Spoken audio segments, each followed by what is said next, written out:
Bonjour à tous, c'est Christophe Bonnefond de RSE et compagnie. Bienvenue dans Changer les entreprises, changer le monde. Avec les acteurs RSE, les décideurs et les directeurs RSE sont les nouveaux invités du podcast. Pour ce nouvel épisode, j'accueille Stéphanie Dive, directrice RSE du groupe Leader, pour nous décrire son rôle, son parcours et la démarche RSE au sein du groupe. Le groupe Leader est le 7e réseau d'agences d'intérim et d'emploi en France. Il est aussi le premier acteur du secteur évalué ISO 26000 avec le niveau exemplaire. Ce référentiel donne les grandes lignes à suivre pour une démarche RSE optimale. L'épisode a été enregistré le 22 juin 2020. Je vous souhaite une bonne écoute et vous donne rendez-vous dans le prochain épisode. Donc tu es la directrice RSE du groupe Leader. Est-ce que tu peux nous présenter l'activité du groupe et ton rôle au sein du groupe Leader ? Pour présenter Leader, nous sommes un réseau de 130 agences d'emploi sur le territoire national, Leader Intérim. Nous sommes également présents au Portugal, en Suisse, aux Pays-Bas et au Luxembourg. Donc on représente environ 650 collaborateurs permanents avec plus de 60 000 intérimaires et plus de 7 500 entreprises utilisatrices. Donc pour expliquer un petit peu nos missions, donc notre métier consiste en fait à proposer des solutions en ressources humaines via nos agences d'emploi et d'intérim, mais aussi au travers de nos agences spécialisées en insertion professionnelle. Donc on a également des cabinets de recrutement et un organisme de formation et cabinet conseil. Les équipes en agence, en fait, si tu veux, accompagnent aussi bien les entreprises dans leur recrutement que les salariés, les demandeurs d'emploi dans leur recherche en CDI, CDD ou intérim. Donc, par rapport à nos objectifs, en fait, on s'est fixé 3 gros objectifs. Celui de trouver du travail à des personnes qui n'en ont pas et les accompagner vers l'emploi durable. Celui de se faire rencontrer et relier les compétences des postes à pourvoir. Et enfin, celui d'apporter un service sur mesure de grande qualité. Vous parlez de RSE, nous sommes la première entreprise dans le secteur de l'emploi à être évaluée en mars 2012 par la FACAFNOR sur le référentiel ISO 26000. C'est un référentiel en fait qui porte sur la responsabilité sociétale. Donc on obtient un label et notre label engagé RSE nous permet effectivement d'attester la maturité de la société en matière de développement durable. Donc nos actions en fait que l'on mène au quotidien, que ce soit les équipes en agence ou les équipes du siège, en fait nous permettent d'atteindre un niveau qui est exemplaire sur le sujet de la RSE. Et nous avons d'ailleurs été reconnus comme meilleure enseigne de notre secteur d'activité de travail temporaire par le palmarès Capital pour l'excellence de notre qualité de service. C'est important aussi de préciser, en fait, j'ajouterais que depuis effectivement de nombreuses années, la responsabilité sociétale est un élément indissociable à la stratégie du groupe, en fait. Donc, le succès de notre démarche RSE, elle repose bien entendu sur un engagement fort de la direction, mais aussi sur un engagement volontaire des collaborateurs. Et puis, j'ajouterais un fait marquant ces dernières années, c'est que nous avons acté en 2018 notre rapprochement avec le groupe Actual au sein d'une nouvelle structure, Actual Leader Group. Très bien. Donc on reviendra sûrement sur le référentiel ISO 26000. Est-ce que tu peux nous en dire plus sur ton parcours professionnel et ce qui t'a amené surtout à rejoindre le groupe? Oui, alors en fait, en ce qui me concerne, moi j'ai un diplôme d'ingénieur des arts et métiers avec une spécialité hygiène et environnement, précédé de 3 années de formation en management de la qualité et de la sécurité. J'ai travaillé 5 années en agroalimentaire au sein du groupe Tereos, puis j'ai fait 1 année en centre de formation pour ensuite intégrer Leader il y a 17 ans maintenant. Aujourd'hui, ma fonction de directrice RSE, elle consiste à mettre en place et piloter notre démarche RSE et notre système de management responsable. Donc en fait, il faut rappeler qu'il y a 20 ans, il n'y avait pas de cursus en fait spécialisé en RSE et développement durable. Donc j'ai donc suivi des formations sur ces sujets-là. Moi, je dirais qu'aujourd'hui, on constate de plus en plus une vraie prise de conscience en fait de l'intérêt de la responsabilité sociétale. Et d'ailleurs, on voit les programmes de formation qui intègrent des notions sur le développement durable.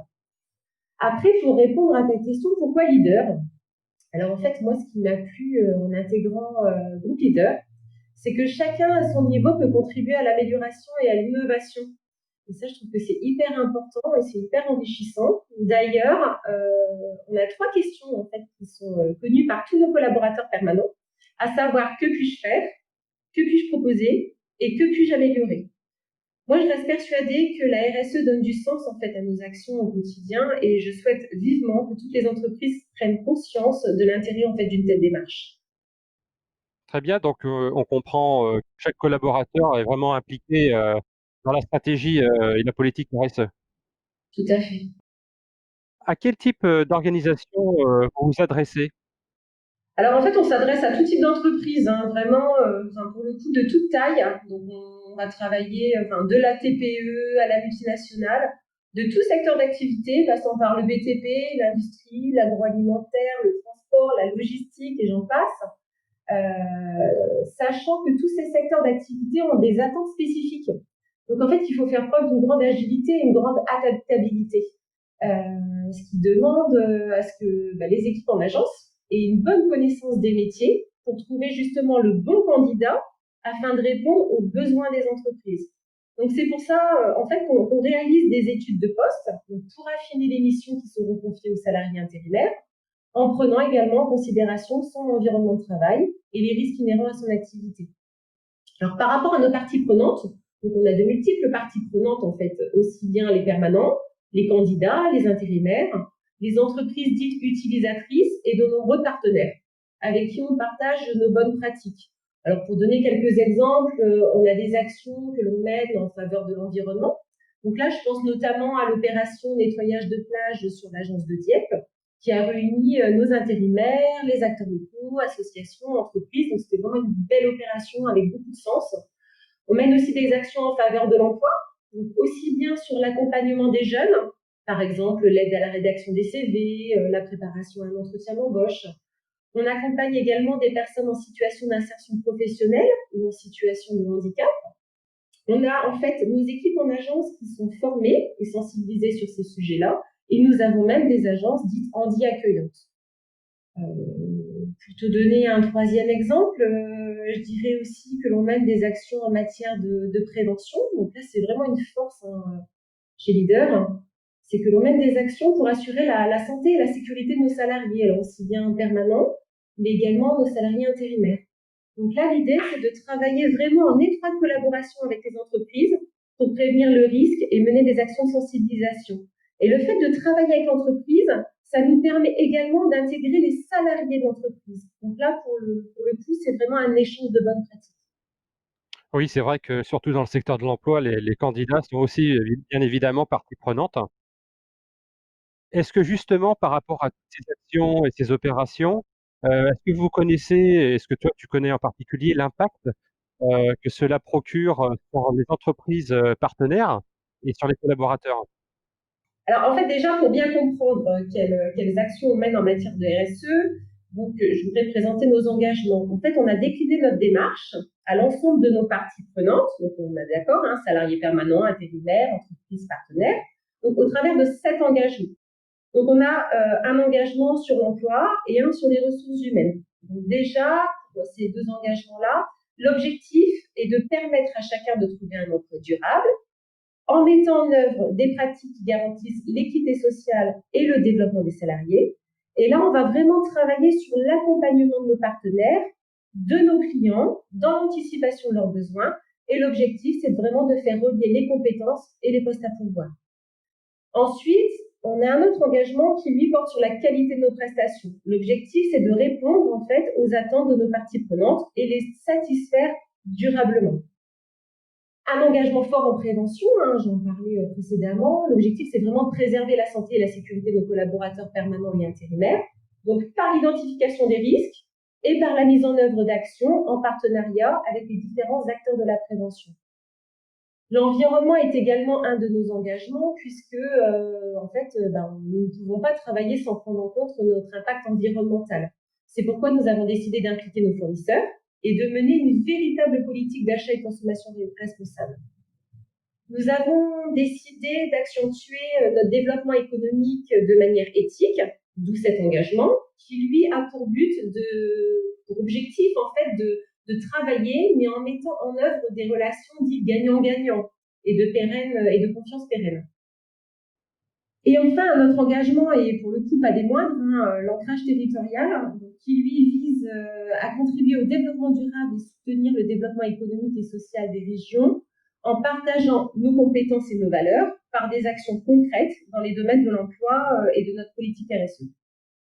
Donc au travers de ces 7 engagements, J'espère que vous allez pouvoir inspirer également, bah, d'autres entreprises, qu'elles soient petites, moyennes ou grandes, et que ça va, procurer donc, apporter d'autres opérations, d'autres actions. Est-ce que tu peux nous parler, Stéphanie, de l'équipe et comment est-ce que vous, normalement, recrutez? Alors, en fait, déjà, pour comprendre, il faut savoir que Groupe Leader, à l'époque, nous étions certifiés ISO 9001. Donc, ISO 9001, référentiel sur la qualité. Puis, nous avons été la première entreprise du secteur de l'emploi à être certifiée OSAS 18001 en 2005. Donc là, sur le volet santé et sécurité des salariés. Et à l'époque, donc en 2006 à peu près, hein, donc moi je réfléchissais à un engagement qui était plus orienté environnement, parce qu'effectivement on était sur la qualité, la sécurité, et après tout, pourquoi pas se lancer dans la partie environnementale. Et là, j'ai pris connaissance du référentiel SD 21000. C'est un référentiel qui a été développé par la FNOR France, donc qui n'existe plus aujourd'hui en tant que tel, mais qui a été remplacé par l'ISO 26000, donc qui est la norme internationale, donc qui avait pour avantage d'intégrer aussi bien le volet économique et environnemental, mais également le volet social. Donc autant te dire en lien avec notre activité. Donc en 2018, on a fait évoluer notre système de management intégré vers un système plus responsable par la mise en place d'une démarche qui prend donc en compte le volet social, donc celui de mettre l'humain au cœur de notre métier, l'économie bien sûr, mais aussi l'environnement. Pour exemple, consommer moins, mieux, se déplacer autrement par la pratique du covoiturage. Donc aujourd'hui, on ne parle plus d'un système de management intégré, mais d'un SMR, système de management responsable, qui est composé en fait d'une équipe d'animateurs amélioration, prévention RSE qui est basée en région, proche des agences, des intérimaires et des entreprises utilisatrices. Et là, en fait, par rapport pour faire fonctionner tout ça, on se réunit tous les 2 mois lors de nos comités RSE avec les différents acteurs et les différents pilotes des commissions. Donc le SMR, il est décliné en 7 engagements que je t'ai cités précédemment, et chaque engagement est piloté. Par exemple, on a la directrice qualité qui veille au bon respect des procédures en vigueur. On a des RH qui pilotent la commission emploi RH. De donner un petit peu une idée de notre fonctionnement. Concernant, donc le référentiel ISO 26000, on va y revenir un petit peu plus en détail. Je sais que c'est une norme qui a, maintenant 10 ans, qui va être, justement réétudiée, je crois en novembre 2020, cette année. Donc on va voir, ce que ça va apporter cette nouvelle étude, de ce référentiel. Je te laisse te détailler peut-être, la norme ISO 26000, ce référentiel qui comprend beaucoup, beaucoup de volets et de domaines d'action. Tout à fait. Alors déjà, il faut savoir quand même que c'est une norme qui permet de mettre en œuvre et de structurer en fait la démarche de développement durable. C'est une démarche qui est volontaire. C'est-à-dire que même après, si on veut se faire évaluer, cette norme-là n'est pas certifiable. C'est vraiment une démarche volontaire de l'entreprise, hein, l'ISO 26000. Donc en fait, c'est l'unique norme qui vise à fournir aux entreprises des lignes directrices de la responsabilité sociétale. Donc elle va se décliner en 7 questions centrales, 34 domaines d'action, donc comme la gouvernance, les relations et conditions de travail, la bonne pratique des affaires, l'environnement, le développement local, le langage territorial, et j'en passe, hein, il y a une multiple choix. Alors on est bien d'accord qu'on ne peut pas intervenir sur tous les domaines sur une année. Ça c'est une norme qui se travaille sur, j'allais dire sur le long terme. On ne peut pas être excellent au démarrage. C'est pas possible. C'est des sujets très vastes et variés. Donc non seulement l'ISO 26000, elle donne la bonne ligne de conduite à suivre, et de plus en plus, cette norme est appliquée pour évaluer en fait l'engagement des entreprises en faveur du développement durable ainsi que la performance globale. Donc comme je le précisais, c'est une norme qui est évaluable. Donc en fait, l'évaluation, elle va être menée par l'AFNOR, et l'AFNOR va délivrer un label qui s'appelle le label engagé RSE. Donc l'évaluation, elle va se faire sur site avec la rencontre de parties prenantes où nous ne sommes pas conviés. Donc c'est assez particulier en termes d'échange. On va rencontrer les clients, les fournisseurs, les intérimaires, des partenaires locaux pour nous questionner sur nos pratiques RSE. Donc les pratiques sont ensuite analysées. À l'issue de cette évaluation, on reçoit un rapport qui est très complet, vraiment détaillé. On a une vision à 360 degrés en fait de notre démarche. Autant te dire des super bonnes pistes de progrès à mettre en œuvre par la suite. Donc on obtient, je te parlais d'un label. En fait, ce label, Il est caractérisé par 4 niveaux. Donc, il y a un niveau initial, progression, confirmé et exemplaire. Et leader se positionne au niveau exemplaire. Donc, effectivement, une belle reconnaissance de notre démarche. Très bien, et j'imagine qu'il n'y a pas beaucoup d'entreprises en France à ce niveau équivalent. Oui, effectivement, aujourd'hui, on compte environ 35 entreprises à avoir obtenu le niveau exemplaire. D'accord, quelle que soit la taille de l'entreprise? Tout à fait. Ce qui veut dire très peu. Alors après, il faut savoir quand même, parce que quand bien même, si vous êtes au niveau initial ou au niveau progression, mais c'est très bien, parce que c'est toujours mieux que de ne rien faire du tout. C'est absolument pas négatif d'être au niveau initial, c'est un démarrage. En fait, l'objectif, c'est de se lancer et progresser. Bien sûr, j'imagine que pour arriver à un niveau exemplaire, voilà, ça peut prendre plusieurs mois, voire plusieurs années, effectivement. Heu, donc l'essentiel, c'est de commencer, hein, pas à pas, progressivement. De quoi êtes-vous particulièrement fier au sein du groupe Leader aujourd'hui? Bah, on en parlait justement à l'instant, effectivement, bah, notre niveau exemplaire ISO 26000, bien sûr. Donc voilà, c'est ce qu'on disait, il y a très peu d'entreprises aujourd'hui qui parviennent à obtenir un tel niveau. Donc c'est une véritable reconnaissance du travail qui est réalisé par les équipes. Notre labellisation, donc meilleure enseigne obtenue par Capital, donc en 2019, renouvelée en 2020, donc après un sondage indépendant, anonyme, auprès d'un panel de plus de 20 000 personnes, donc encore une fois une belle reconnaissance. Notre niveau, on est évalué par EcoVadis, donc on a obtenu un niveau Gold. Alors EcoVadis, c'est une plateforme d'évaluation RSE. Et là, pour le coup, ça nous place dans le top 1% monde des entreprises de tout secteur confondu. Et j'ajouterai tout le contenu de notre rapport RSE, donc, qui vient de paraître, hein, il est tout frais, il est paru en juin. Donc, que je vous invite à découvrir sur notre site internet groupeleader.com, où on retrouve un nombre impressionnant d'actions, donc à la fois en termes de gouvernance que d'initiatives concrètes qui sont réalisées sur le terrain par nos équipes en agence et au siège. Et enfin, et pas des moindres, hein, moi je soulignerai quand même l'implication des équipes à la mise en œuvre de nos 7 engagements, la prise de conscience et l'intérêt porté à notre démarche RSE. Donc c'est vrai qu'au fil des années, moi j'ai constaté un véritable essor, hein, des mesures prises envers l'ancrage territorial de tout type et touchant les 3 volets du développement durable. Est-ce que dans les autres pays européens dans lesquels est le groupe Leader, l'engagement est aussi fort qu'en France? Oui, alors tout à fait, parce qu'il faut savoir que notre PDG, Monsieur Jean-Philippe Papin, chaque année retranscrit une politique et un engagement sur ces sujets-là, et effectivement, on englobe l'ensemble des équipes. D'accord, très bien. Bon, je pense que ça va intéresser aussi les autres entreprises qui ont des filiales à l'étranger, de pouvoir harmoniser toutes ces actions, toutes ces opérations, hein, liées à la politique RSE. Alors on arrive, Stéphanie, à ce qui va surtout intéresser les entreprises qui nous écoutent, les responsables. Est-ce que tu peux nous détailler quelques actions concrètes et qui pourraient les inspirer?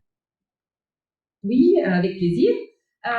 Pour donner quelques idées en fait sur des initiatives et actions responsables que l'on peut mettre en œuvre, donc j'évoquerai déjà un premier point, et pas des moindres, hein, c'est plutôt la notion de partage, de communication et de donner l'envie aux personnes d'agir sur ces sujets-là. Donc, comment on a fait pour embarquer un petit peu tout le monde? Donc, on a mis en place 2 trophées.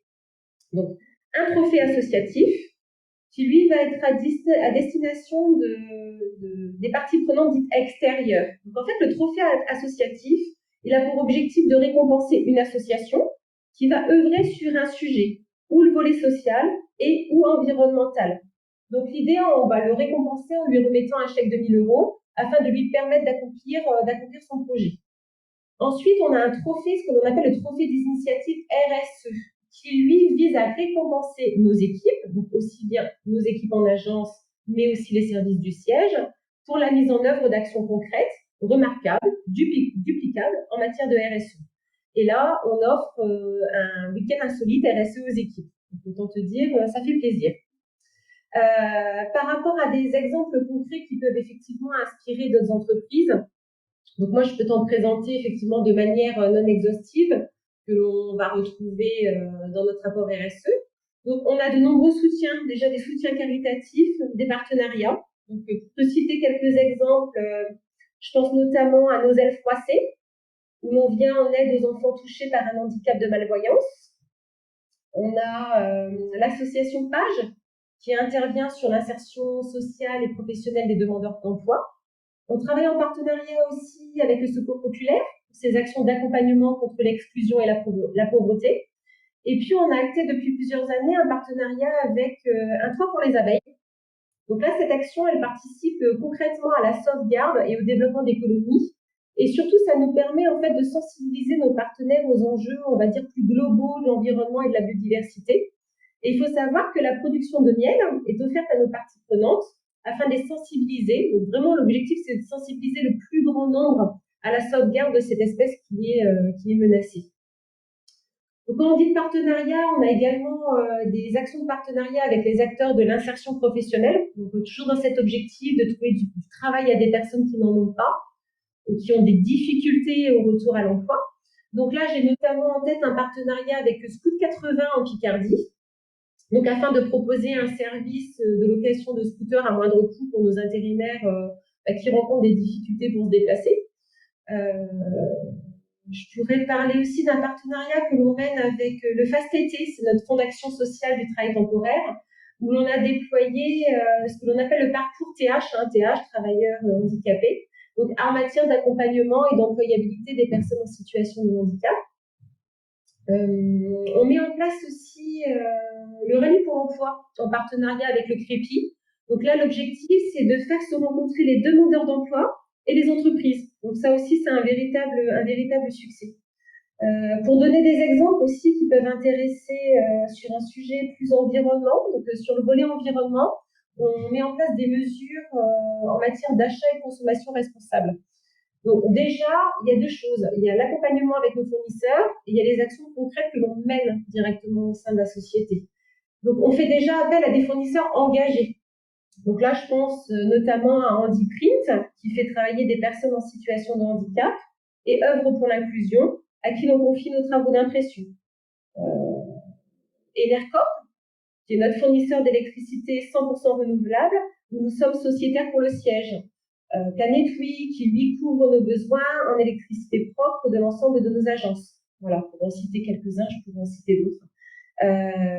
On a aussi décidé au sein du comité RSE de mettre en œuvre une stratégie environnementale qui s'appuie sur les 5 R. Donc, alors, les 5 R, c'est quoi? Alors, on a le R de refuser. Alors, refuser, c'est important de préciser que rappelons quand même que le meilleur déchet, c'est celui que l'on ne produit pas. Donc, refuser, c'est proscrire. Donc, autrement dit, on a proscrit l'utilisation des produits chimiques lors des nettoyages de nos agences, par exemple. On supprime tout ce qui est bouteilles d'eau, des stocks pubs. On a le R de réduire, parce que malheureusement, on ne peut pas non plus avoir zéro déchet, même si on tend vers. Donc, réduire, ça passe par quoi? Ça passe par réduire notre consommation de papier, par ne serait-ce que l'impression en recto verso. Recto verso, c'est 2 fois moins de papier. C'est un peu du bon sens, mais quand bien même faut-il le mettre en œuvre. Par la mise en place de bacs brouillons, réduire nos consommations d'électricité ou d'eau par des outils performants, des outils moins énergivores. On a le R de réutiliser. Donc là, l'objectif de réutiliser, c'est en fait de donner une seconde vie au matériel. Pour exemple, on fait le don de téléphones portables, d'ordinateurs portables à des associations ou bien des collaborateurs permanents. Le R de recycler, donc là, j'ai en tête le recyclage des cartouches d'encre, par exemple. Et puis, dernier R, le R de rendre à la terre. Là, notre mission étant effectivement de préserver la nature et la biodiversité. Donc, en fait, nous, ce que l'on fait, c'est que l'on mène des campagnes de sensibilisation à la préservation de l'environnement. Donc là, on est plutôt sur l'éducation, en fait, aussi bien par des éco-gestes, mais l'éducation sur l'environnement et la biodiversité en tant que telle auprès de nos salariés. Donc, notamment, j'ai en tête les interventions de Jacques Montanari, qui nous présente de magnifiques photos. Franchement, c'est super joli. Des magnifiques photographies naturalistes et nous fait prendre conscience que nous avons tous un rôle à jouer en fait pour préserver la faune et la flore. Je peux donner aussi en exemple les espaces verts. Alors c'est vrai que depuis plusieurs années, les espaces verts au siège social ont été en fait complètement repensés en gestion beaucoup plus plus écologique, beaucoup plus respectueuse de l'environnement, tout en contribuant au bien-être des salariés. Très bien, donc effectivement, hein, je rappelle que c'est, une liste, d'actions, non exhaustive, mais qui déjà pourra apporter, je pense, beaucoup d'inspiration aux autres entreprises, même petites. Je reviens par exemple sur, la suppression des bouteilles d'eau, par quels moyens vous avez, remplacé les bouteilles d'eau? Alors nous, en fait, ce que l'on a mis en place, c'est, alors je ne sais pas si tu connais, c'est des gobies. Oui? C'est des sortes de gourdes, en fait, que l'on met à disposition de nos salariés, à l'ensemble des salariés, en fait. Très bien, et par exemple pour, donner une seconde vie au matériel informatique, est-ce que vous encouragez, les collaborateurs à, par exemple, acheter à un prix symbolique, leur matériel au bout de 2 ou 3 ans? Eh ben, tout à fait. On a fait ça dernièrement. On avait en fait un renouvellement de nos portables. Alors, on avait des iPhones. Et ben, justement, on a proposé un prix enfin, voilà, symbolique, hein, pour reprendre ton terme, de pouvoir reprendre le téléphone. Et c'est vrai que ça a beaucoup plu à nos permanents parce que c'était l'occasion d'en offrir à un de ses enfants ou reprendre pour soi-même ou un conjoint. Donc, c'est vrai que c'était une opération qui a beaucoup plu. Et puis encore une fois, voilà, ça permet de redonner une seconde vie finalement un matériel qui fonctionne. Donc très bien, mais écoute, il reste encore, j'imagine, beaucoup d'autres actions, à inventer, pour améliorer, encore, préserver au mieux la planète et les collaborateurs. Je vais revenir, Stéphanie, sur l'actualité un petit peu, par rapport au contexte actuel. Bon, on a connu, voilà, le confinement, maintenant on est en déconfinement, avec toutes ces mesures, de sécurité, les mesures barrières, les gestes barrières. Quelle innovation vous avez pu apporter malgré tout, en période de confinement et maintenant en période de déconfinement? Quels moyens, allez-vous mettre en place? Alors c'est vrai que bah, voilà, la crise sanitaire bah, que nous traversons actuellement, elle a eu effectivement un impact sur l'économie et l'emploi dans notre pays. Ça c'est indéniable. L'idée c'est que la reprise en fait de l'activité, elle doit se faire dans de bonnes conditions. Quand je parle de bonnes conditions, effectivement il y a la partie économique, il faut relancer la machine. Mais ça, je suis persuadée que les équipes sont sur le terrain, prêts à repartir, ça, j'en doute pas. Mais l'idée, c'est de relancer tout ça, mais tout en préservant la santé donc de nos salariés permanents et de nos intérimaires. Donc, nous sommes davantage soucieux et impliqués dans la mise en œuvre d'actions concrètes pour préserver vraiment la santé des collaborateurs. Donc là, on a une chance quand même, c'est que nos engagements, notre système de management responsable, effectivement, nous ont permis une grande agilité et une véritable réactivité pour s'adapter à cette situation inédite. Et je suis persuadée en fait que les entreprises qui ont mis en place une démarche RSE vraiment structurée et concrète sont ou vont être mieux armées pour faire face à cette crise. Donc chez Leader, on parlait de chez Leader, donc comment ça se concrétise? Effectivement, ça se concrétise par déjà la gestion des risques. Donc la gestion des risques qui est vraiment intégrée à notre système de management responsable.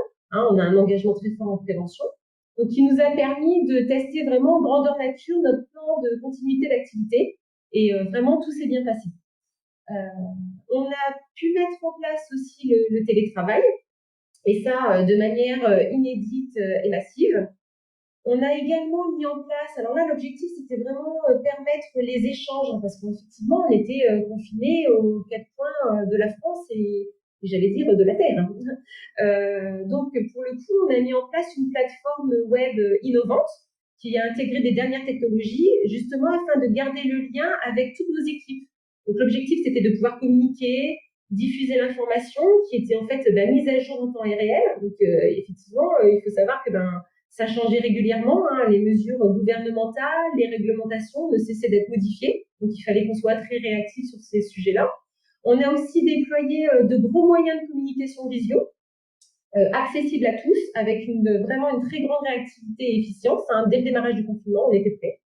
Et nos processus aussi responsables et solutions innovantes qui étaient déjà en place ont permis de répondre aux besoins inédits auxquels cette situation nous a un peu précipités et contraints. Donc là, je dois avouer que d'être fière en fait du travail réalisé par les équipes pour préserver la sécurité des permanents et des intérimaires, parce qu'on a travaillé, en fait, on a œuvré sur ce qu'on a appelé des protocoles sanitaires. Donc, on a mis en œuvre des vidéos de sensibilisation au port du masque, au port des gants, au lavage des mains. On a travaillé des bulletins de prévention à destination de nos intérimaires sur le respect des distanciations physiques, sur les gestes barrières à mettre en place. On a travaillé sur vraiment des consignes d'hygiène, des protocoles sanitaires au sein de nos agences, comment faire le nettoyage au sein des agences. Et puis, pour accompagner les clients, parce que vraiment, la RSE, c'est ça aussi, on fait de la RSE pour soi-même, enfin, pour la société, mais aussi pour les autres, donc pour les entreprises, pour nos intérimaires, pour nos partenaires. Et là, on a mis en place des livrets prévention sectoriels spécial Covid pour aider les entreprises qui n'avaient pas forcément ou les moyens, ou tout du moins les moyens humains, par exemple un responsable sécurité, pour mettre en œuvre tout ça. Donc en fait, l'idée, c'est d'aider aussi les entreprises à faire face au Covid sur la partie santé-sécurité. Toutes ces actions en fait concrètes que l'on a déployées nous ont permis d'être référencés sur la plateforme gouvernementale Mobilisation exceptionnelle pour l'emploi, réservée à une poignée d'acteurs de l'emploi. Oui, j'ai pu voir justement votre présence sur le portail du gouvernement. Concernant les matériels, est-ce que vous avez eu des difficultés pour avoir du gel, avoir des masques, par exemple? Alors, je dirais finalement, comme toute société, tout particulier au démarrage, il y a une forte demande, hein. Mais c'est vrai on a la chance d'avoir une direction achat responsable et infrastructure qui a mené ça d'une main de maître, hein, et avec l'équipe, avec le directeur et toute son équipe pour trouver des solutions en fait pour commander tout ce qui était masque, gel, éventuellement lingette, enfin vraiment permettre aux équipes de revenir travailler dans de bonnes conditions. Parce que il était évident pour nous, et ça c'était vraiment aussi une directive de notre PDG, c'est que si on estimait qu'on ne pouvait pas travailler en sécurité, l'idée c'était de ne pas revenir. Donc on a vraiment tout mis en œuvre pour permettre à nos équipes d'avoir le matériel adéquat pour pouvoir revenir dans de bonnes conditions. Donc globalement, effectivement, ça s'est bien passé. Très bien, Stéphanie. On arrive presque à la fin de cet épisode. J'aimerais remercier également Cyril Michel, l'actuel directeur du développement durable qui nous a mis en relation, et également Pierre-Alexandre Michel, qui est le directeur de la communication et de l'information, que j'ai pu rencontrer notamment. Peut-être tu y étais, Stéphanie, au Parlement des entrepreneurs d'avenir, fin janvier, à l'OCDE. Oui, effectivement. Belle organisation, un bel événement. Tout à fait. Et j'espère que cet événement sera à nouveau en présentiel ou pourquoi pas en ligne également dans les semaines ou mois à venir. Donc Stéphanie, je te remercie. Tu es donc, je rappelle aux auditeurs, directrice RSE du groupe Leader. Je remercie également Cyril Michel, directeur du développement durable, Pierre-Alexandre Michel, donc directeur de la communication et de la formation, et bien sûr tous les auditeurs et collaborateurs des entreprises engagées dans la performance sociale, écologique et économique. Un petit rappel sur le podcast. Le podcast Changer les entreprises, changer le monde. Le podcast qui vous fera aimer la RSE. Vous allez pouvoir découvrir ou redécouvrir un nouvel acteur RSE ou un responsable comme Stéphanie dans la RSE. Le podcast est disponible sur les plateformes YouTube, SoundCloud, Spotify et bien d'autres. Et enfin, pour participer au podcast, contactez RSE et compagnie sur Twitter ou Instagram, @RSE et compagnie. Merci pour votre écoute. Merci Stéphanie. Merci à toi et merci pour ce temps de parole. Et à bientôt pour changer les entreprises et changer le monde.